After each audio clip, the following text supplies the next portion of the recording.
ఈరోజు ఛత్రపతి శివాజీ మహారాజ్ గారి జయంతి సందర్భంగా ఆ వీరుడికి వందనాలు.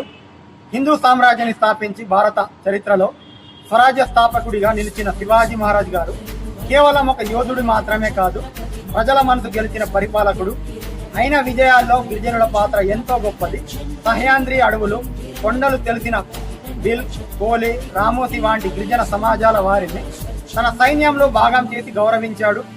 గెర్రిలా యుద్ధ విధానాల్లో గిరిజనుల ధైర్యం, తెలివితేటలు అనేవి ఛత్రపతి శివాజీ మహారాజ్ గారికి బలంగా నిలిచాయి.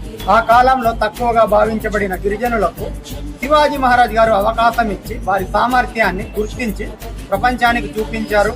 కోటల రక్షణలో, సమాచార వ్యవస్థలో, సైనిక దళాల్లో వారికి అవకాశాలు కల్పించారు. అన్యాయపు పన్నులను తగ్గించి గ్రామాల రక్షణ కట్టుబడ్డారు. మన ఆదివాసి సమాజానికి ఇది ఒక గర్వకారణం. మన పూర్వీకులు ధైర్యం, నిబద్ధత సామ్రాజ్య నిర్మాణంలో భాగమయ్యాయి. ఈ జయంతి సందర్భంగా మనం గుర్తుపెట్టుకోవాల్సింది ఒకటే, గౌరవం కోసం ఎదురు చూడకుండా మన సామర్థ్యంతోనే చరిత్రలో మనం ముద్ర వేయాలి.